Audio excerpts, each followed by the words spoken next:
Hello everyone, welcome back to my channel.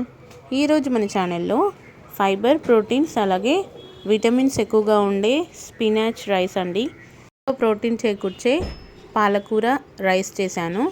ఇలా పాలకూరతో చేసిన అన్నము చిన్నపిల్లలకి మరియు పెద్దవాళ్ళకి చాలా అంటే చాలా ఆరోగ్యకరం. చాలా తక్కువ టైంలోనే అలాగే చాలా సింపుల్గా ఎలా చేసేసుకోవాలో నేను చెప్తాను, చూసేయండి. Let's start the process. దీనికోసం ముందుగా ఒక 100 గ్రాముల పాలకూరని ఇలా ఉడికించుకొని మనం గ్రైండ్ చేసి పెట్టుకోవాలండి. తర్వాత అన్నం చేసుకోవడానికి ఒక కడాయి పెట్టుకోవాలి. అందులోకి ఒక 2-3 టేబుల్ స్పూన్ల ఆయిల్ వేసి ఇందులో కొన్ని పన్నీర్ ముక్కల్ని వేసి ఫ్రై చేసుకోవాలి. కారం, పసుపు వేసుకొని ఇలా కొద్దిగా రంగు మారిన తర్వాత పన్నీర్ ముక్కల్ని తీసి పక్కన పెట్టేసుకోవాలి.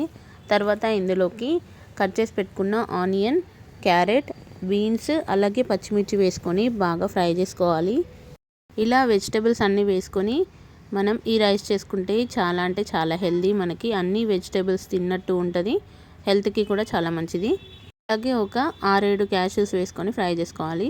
ఇలా బాగా ఉడికిపోయిన తర్వాత ఇందులోకి కొద్దిగా కొత్తిమీర యాడ్ చేసుకోవాలి. అన్నీ వేపుకున్న తర్వాత మనం మిక్సీ పట్టి పెట్టుకున్న పాలకూర మిశ్రమాన్ని ఇందులో వేసుకొని బాగా ఫ్రై చేసుకోవాలి. మినిమం ఒక 2 to 3 మినిట్స్ అయినా మనం దీన్ని బాగా వేపుకోవాలండి. చూడండి, ఒక 3 మినిట్స్ పాటు వేపుకుంటే ఇలా ఆయిల్ పైకి తేలుతుంది. అప్పుడు ఇందులోకి కొద్దిగా ధనియా పౌడర్ అలాగే కొంచెం గరం మసాలా వేసుకోవాలి. మనకి కలర్ కోసం కొద్దిగా పసుపు యాడ్ చేసుకోవాలి. అలాగే అల్లం వెల్లుల్లి పేస్ట్, మీకు నచ్చితే కనుక కొద్దిగా కారం కూడా యాడ్ చేసుకోవచ్చు. నేను పచ్చిమిర్చి వేసుకున్నాను కాబట్టి కారం యాడ్ చేయట్లేదు. ఒకసారి బాగా కలుపుకొని ఇందులోకి తగినంత సాల్ట్ వేసుకోవాలండి. ఇది కూడా వేసుకున్న తర్వాత ఒకసారి బాగా మిక్స్ చేసుకోవాలి. ఇలా బాగా కలుపుకున్న తర్వాత మనము సన్నగా ఉడికించిన అన్నాన్ని ఇందులోకి వేసి బాగా కలుపుకోవాలి. ఇలా చల్లారబెట్టుకున్న రైస్ని ఒకసారి వేసేసుకొని అంతా కూడా బాగా మిక్స్ చేసేయాలండి. పాలకూర మిశ్రమం మొత్తం మనకి అన్నంలోకి కలిసిపోయేలాగా బాగా కలుపుకోవాలి. ఒక 3 to 4 మినిట్స్ పాటు చక్కగా కలుపుకున్న తర్వాత మనం ముందుగా ఫ్రై చేసి పెట్టుకున్నాం కదా పన్నీర్ ముక్కలు, అవి ఇందులోకి వేసేసుకోవాలి. ఇవి కూడా వేసి బాగా కలుపుకోవాలి.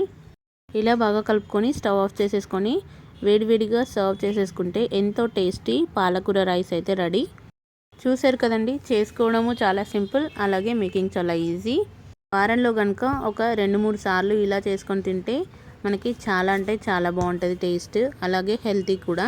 మీకు ఎలా అనిపించింది? రెసిపీ కనుక నచ్చితే తప్పకుండా ట్రై చేసి కామెంట్ చేయండి. అలాగే లైక్ చేసి మీ ఫ్రెండ్స్ అండ్ ఫ్యామిలీకి షేర్ చేయండి. మన ఛానల్ కొత్తగా చూసిన వాళ్ళు ప్లీజ్ సబ్స్క్రైబ్ చేసుకోండి. Thank you very much.